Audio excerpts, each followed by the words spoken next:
Kansas Territory, March 1871. The wind blew low and cold over the prairie when Zachariah Olston laid his wife in the ground. He had dug the grave himself, just past the cottonwoods that bordered their homestead. The land had never looked so wide and empty. Snow still clung to the shaded creases of the hills, and the sky stretched pale and endless overhead. Zachariah stood over the mound of earth with his hat in his hands, coat flapping against his legs. She had been 28. Her name was Clara. Pneumonia took her in less than a week. There was no preacher, no music. Just him, the wind, and the ache in his chest that felt like something torn loose and left to freeze. He did not cry. He went home to a house that smelled like sickness and silence.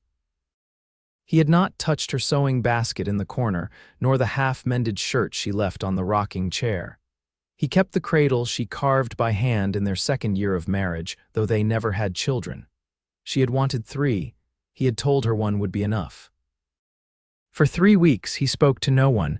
Neighbors were spread thin out here. The nearest soul was a mile east, some woman who bought the old Rimley place last fall.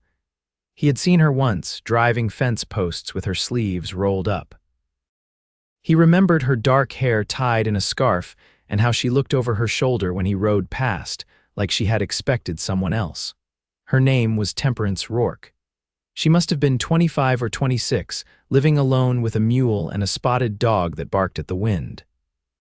He had never said more than 2 words to her, until the morning she showed up at his door with a trowel, a pouch of seeds, and dirt under her nails. "You got room for wildflowers?" she asked. Zachariah blinked at her. He had not shaved in days, and his voice came out cracked. "What?" She nodded toward the hill. "I saw the grave, thought I'd plant something. Prairie crocus, maybe, they come up early." He stepped out onto the porch. "Why would you do that?" She looked up at him, eyes calm and steady. "Because someone ought to." He did not have it in him to argue. So he said nothing, just nodded once and backed inside, leaving the door open behind him. Temperance walked past the fence line and up toward the cottonwoods. She knelt by the grave, pressed her fingers into the earth, and began to dig. She stayed an hour and never spoke another word. The next morning, he found a line of pale green sprouts curling up through the soil. Zachariah watched her from the house for 2 days before he approached her again. She was mending a harness strap on her porch when he rode over, boots tapping against the boards when he stepped down. "You ever break a mule before?" he asked, nodding toward the animal in her yard. She looked up at him with a slow, careful smile. "You offering advice?" he shrugged. "Offering help."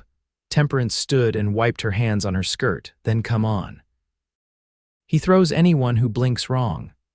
They spent the rest of the day working the mule. Zachariah showed her how to keep the rope tight, how to speak low and firm. She listened without interrupting, her face set in quiet focus. When the mule finally stood still long enough for her to touch its flank without it flinching, she let out a breath and grinned. "You make that look easier than it is," she said, brushing her hair out of her eyes. He gave a tired nod. "Just takes patience." She looked at him then, really looked.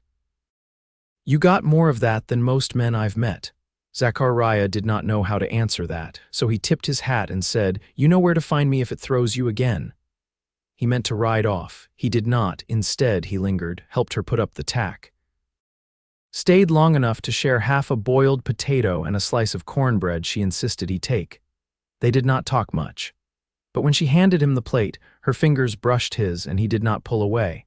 After that, he came by twice a week. Some days he brought fence nails or sacks of grain. Other days he just stood by her garden while she worked, watching her hands move in the dirt. She grew sunflowers and beans and something she called sweetleaf. She gave him a handful once, said it helped settle the nerves. Zachariah did not admit that his nerves had not settled in months. One afternoon he found her sitting by the grave again. The crocus were blooming now, purple and small but bright against the dull grass. She was running her palm over the petals. She was young, Temperance said softly. "Too young to go." He knelt beside her. "She loved this land." Temperance nodded. "Then she is still here." They sat in silence after that, long minutes broken only by wind and breath. Her shoulder brushed his. Neither of them moved. It was not until a week later, when a thunderstorm came tearing across the plains, that he felt something shift. He had been working the ridge when it started, black clouds rolling fast, wind howling like a pack of wolves. By the time he reached his barn, rain was falling sideways. Then he saw her. Temperance, struggling to close her barn doors. Her mule already inside, but the wind had caught the frame, slamming it back against the wall. She was soaked through, hair plastered to her cheeks. Zachariah did not think. He rode straight to her place, jumped down, and took the doors from her hands. "Get inside," he shouted. "I am not leaving him," she yelled back, motioning to the mule. He braced his shoulder against the door, shoved it shut, and threw the latch. Then he grabbed her hand. They ran for her house, boots sinking in the mud. Wind tore at them, lightning flashing white across the sky. Inside, her hearth was cold and her sleeves dripping. She looked at him, breathing hard, and for the first time she looked scared. Zachariah stepped closer. "You could have been crushed." "I could have," she whispered. He reached up and touched her face, just one palm cupping her cheek. She leaned into it. "I did not want to be alone tonight," she said. "You are not," he said. Then he kissed her. It was not soft. It was not careful. It was real and raw and full of all the things they had not said. When they pulled apart, her hands were around his waist and his forehead resting against hers. She looked up at him and whispered, "Stay." He did. The storm passed by morning, leaving behind a sky scrubbed clean and soil that drank every drop. The air smelled of wet ash and damp wood, and Zachariah woke with Temperance's head tucked beneath his chin, her breath warm against his chest. Light crept in through the warped window pane. Her hair had dried in soft waves along her neck, and the quiet of the room wrapped around them like a quilt. He hadn't meant to fall asleep. He hadn't meant to stay. But he did both, and now the world felt different in ways he couldn't name. Temperance stirred and sat up slowly. She didn't pull away, only looked at him with an expression that held no regret, just quiet certainty. "You still got chores?" she asked, tying her hair back with a frayed ribbon. He nodded, pulling on his boots.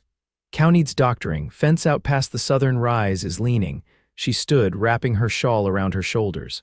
"I'll come help with the fence," he paused. "You don't have to." "I know," she said, already reaching for her gloves. They worked in tandem. The fence had sagged where the posts met the slope, and one rail had snapped clean through. Temperance held the new slats while Zachariah hammered them into place.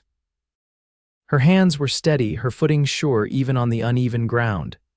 "You ever fix fence before?" he asked, adjusting the rail. "No," she said, "but I can learn most things if I watch close enough." He glanced at her, then went back to hammering. "You watch close." "I have to. All I got out here's what I can do for myself." He didn't answer that. She didn't expect him to. By midday, they'd finished the last section and walked back toward the house to fetch water. The sun had dried the earth, and the scent of crushed sage drifted up from beneath their boots. At the pump, he handed her the dipper first. She drank deep, wiping her mouth with the back of her hand. "You always this quiet when you work?" she asked. "Only when I don't know what to say." She set the dipper down. "That's not a fault." He looked at her, and for a moment the wind stilled. "I haven't felt right in my own skin since before." Temperance didn't reach for him. She just nodded once, letting him keep the space he needed. "I don't expect you to be," she said. They didn't speak again until she returned with him to his place. She tied her horse outside, and together they stepped into the barn to check the calf that had been born too early last week. Its legs were spindly, and it blinked up at them with wide, uncertain eyes. Zachariah knelt beside it, running a hand down its flank. Still shaky, but better than yesterday, Temperance crouched beside him. "What's his name?" "Don't name livestock." "Why not?" "Don't keep them long enough." She leaned back on her heels. "Seems to me some things are worth keeping." He didn't answer, just watched the calf chew slowly on a strand of hay. That night she stayed again. They sat by the fire, her mending in her lap, his hands idle for once. Outside, a coyote called low over the ridge, and the sky burned orange behind the hills. "You ever been east?" she asked, threading her needle. "Once. Rode with a cattle drive that ended in St. Louis." "What's it like?" "Noisy, smokestacks, streets don't end." She smiled faintly. "I was born in Missouri, near a town called Rolla. My brother stayed when I came out." "You too close," she shook her head. He didn't like that I left. Zachariah studied her face. Why did you? I was 23 and I'd buried both parents by then. My uncle offered to marry me off to a widower with 5 children and a leg that wouldn't bend.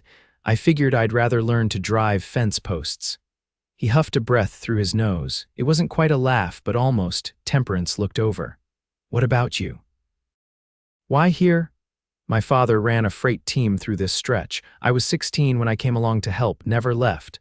Did you like it right off? No, he said, but it grew on me. She set her mending aside. You think you'll stay here now? He leaned forward, elbows on his knees. I don't know what else there is. They sat with that a while. Then, quietly, she said, you know, I still talk to my mother sometimes, not out loud, just thoughts. I used to think I'd stop needing to after a while, but I don't think that's how it works. Zachariah watched the fire. I keep seeing Clara in the doorway, not clear, just a feeling, like she's watching to make sure I don't let the place fall apart. Temperance's hand found his. She wouldn't want you to carry it all alone. He didn't pull away. Outside, the wind shifted. He heard the horses settle in the barn, the chickens rustling on their roosts. Life still moving, still breathing. He looked at her, her face lit by firelight, and for the first time in months the ache in his chest softened. Stay another night? He asked. She nodded. Yeah. I will. By the middle of April, color had begun to return to the land. The wheatgrass pushed higher near the eastern edge of the property, and mourning doves had nested in the rafters of Zachariah's barn. There were days still cold enough to numb the fingers, but the worst of the frost had passed. Temperance had taken to tending her rows by first light. Zachariah would often find her bent low among the shoots, sleeves rolled to the elbow, a quiet hum on her breath that faded when she noticed him. They didn't make plans to see each other, she simply showed up, or he did, and the day shaped itself around that. One morning he brought her a wooden crate with hinges he'd carved himself. For your tools, he said, setting it beside her porch steps. Temperance opened the lid slowly, fingertips brushing the grooves he'd worked into the corners. You make this? I had spare pine, figured it'd serve you better than the mice in my shed. She crouched beside the box, examining the way the joints met. You carve too? I used to. Clara liked to keep her thread in something that didn't splinter. Temperance didn't look up right away. When she did, her voice came quiet. I'd like to see the rest if you've still got them. Zachariah hesitated, then nodded once. They walked back to his house together, the sun warming the tops of the fence posts as they passed. Inside, dust hung in the air like flowers shaken from a sack. He crossed to the cabinet near the hearth and pulled out 2 smaller boxes, both worn at the edges. Temperance opened the first. Inside were tiny horses no longer than her thumb, carved with careful detail, and a spool holder shaped like a thistle flower. In the second, she found a set of wooden buttons, each inscribed with a different prairie bloom. She turned one over in her hand. You made these for her? He leaned against the frame of the doorway, arms crossed. She liked wildflowers, said if she couldn't have a garden, she'd wear one instead. Temperance set the box down gently. You're not the man I thought you were. Zachariah raised an eyebrow. What did you think? Hard, quiet, like a part of the land that doesn't change. He pushed off the doorframe. You still think that? She looked at him, sunlight catching in her hair. No, not anymore. Later that week, a letter arrived for her. She found it tucked beneath her doorframe, dust on the envelope, the ink faded at the corners. It was from her brother, the one in Missouri. Zachariah found her sitting beneath her cottonwood tree, her knees drawn up and the letter open in her lap. He says he's coming west, she said without looking up. Wants to see what's got me staying. Zachariah lowered himself to the ground beside her. You want him to? I don't know. She folded the paper slowly. He never understood why I left. Might not understand why I stayed. He didn't offer comfort. Instead, he said, maybe he don't need to. Temperance gave a small nod. He's coming in May. They sat there until the light shifted. A hawk circled high above. The prairie stretched out, endless and listening. That night, Zachariah showed her how to pick out constellations from the porch. She leaned against the post, her shawl wrapped tight around her shoulders. There, he said, pointing, that one's the plow. My father used to say it led him home when the trail got too dark. She followed his hand with her eyes. I never learned the stars. He looked at her, the night reflected in her gaze. "I'll teach you." Temperance turned toward him. "You always this patient? Only with you?" She didn't answer, but she stepped closer. That evening, they didn't go inside. They stayed on the porch until the fireflies came out and she rested her head against his shoulder. He didn't move, he didn't speak. He only reached for her hand and held it, steady and sure. By the end of the month, she'd moved her sewing things into the front room of his house. Not all at once. A basket here, a folded quilt there. Her dog took to sleeping on the rug near the hearth, and the mule had stopped kicking at the barn doors. One morning, Zachariah woke to the sound of the kettle whistling. He came into the kitchen to find her pouring water over coffee grounds, her hair still braided from the night before. "You always up this early?" he asked, rubbing his eyes. "Only when I want time to myself." He poured himself a cup and leaned against the table. "You get enough of that," she smiled faintly. "Not anymore." They ate in silence, the kind that felt full rather than empty. Afterward, she pulled on her boots and handed him a list. "We're going into town," she said. He blinked at her. "I am. You need new trousers. Yours are threadbare." Zachariah looked down at his knees. "They're fine." "They're not," she said, already saddling the horse. In town, people watch them, not with judgment, just with the kind of curiosity that lingered in small places. Temperance didn't seem to notice. She walked straight into the store, ordered fabric for curtains, and asked the clerk about oil for the lamp.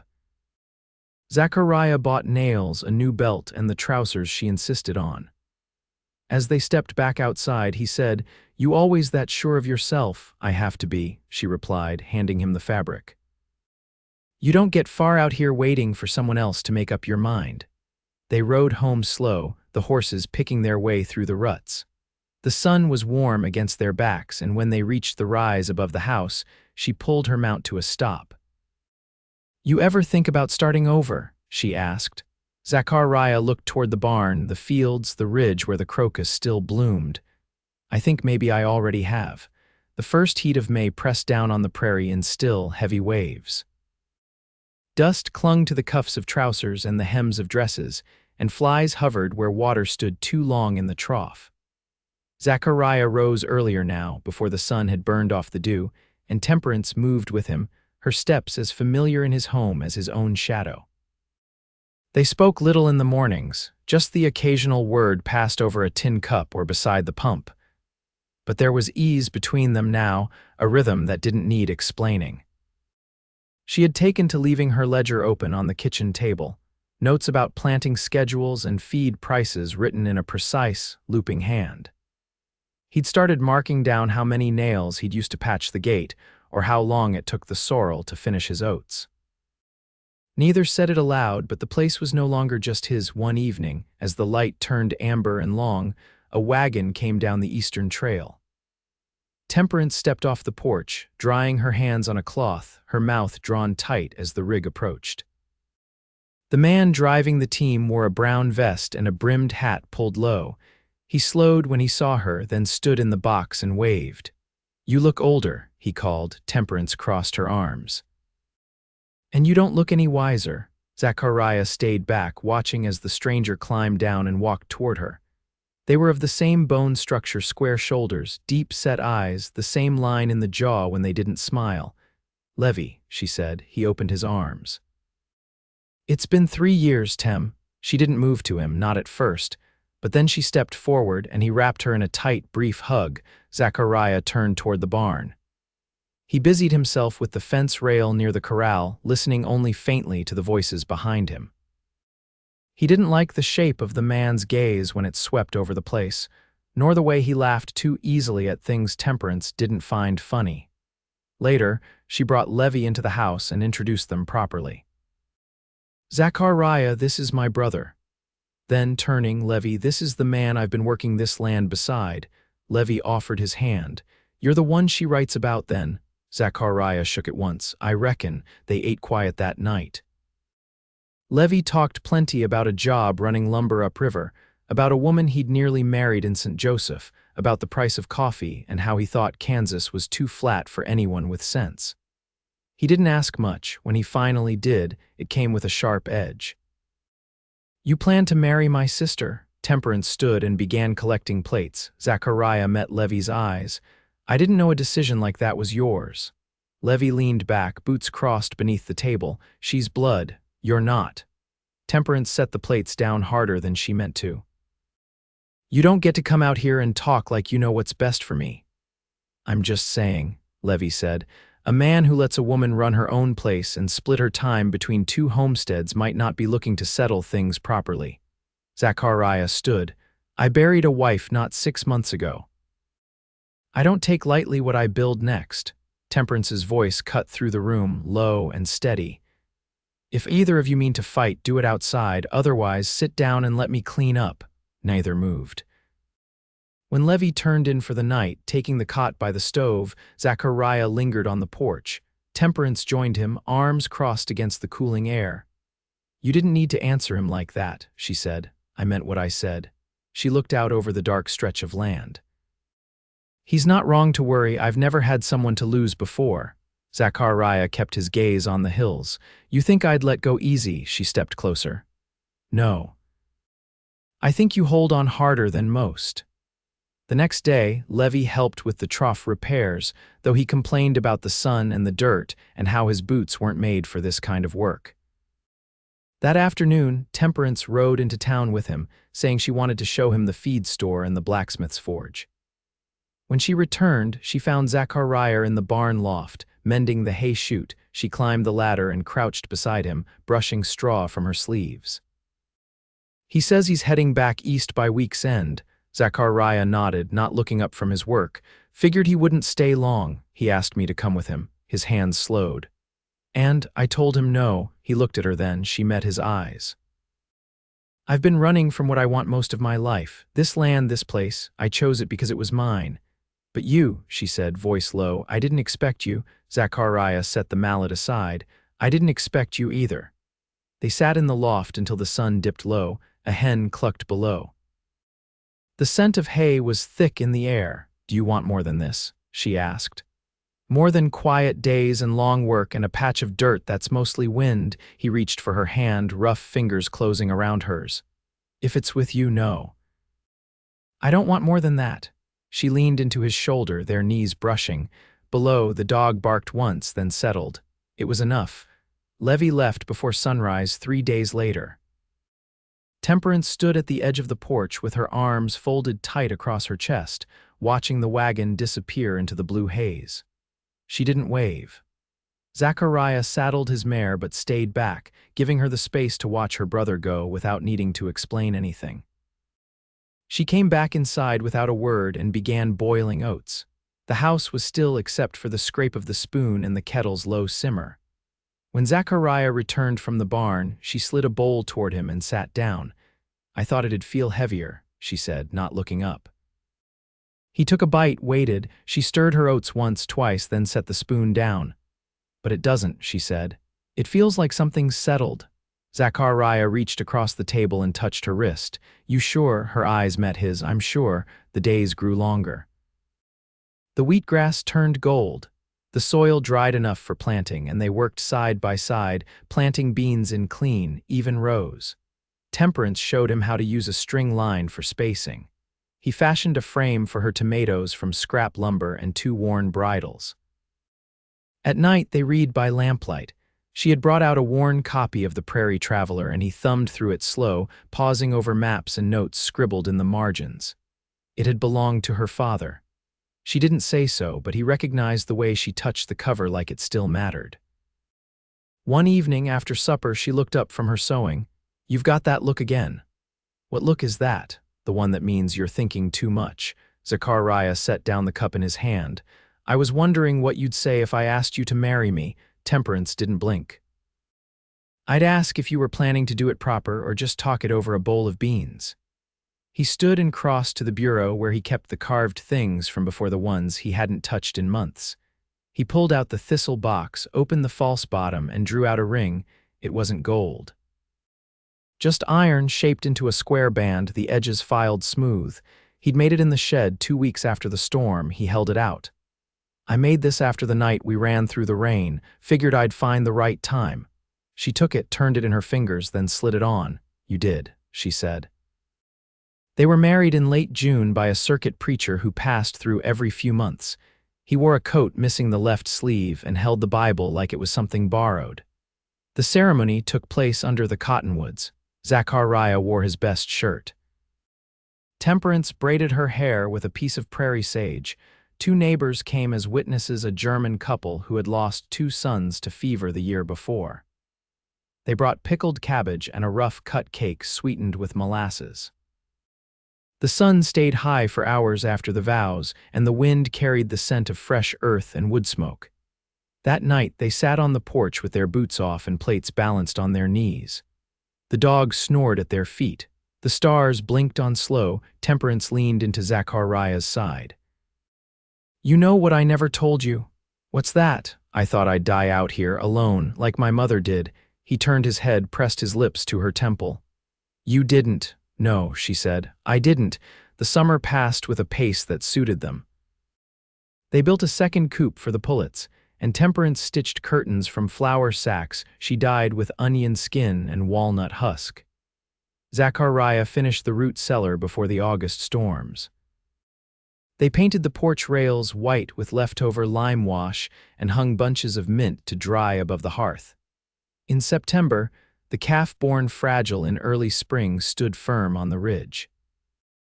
The crocus that had bloomed at Clara's grave browned and curled at the edges, but Temperance planted chamomile in their place. When the first frost came, they stacked firewood shoulder high and filled the pantry with jars sealed tight. They went to bed early, woke slow, moved quiet. There was no rush to anything anymore.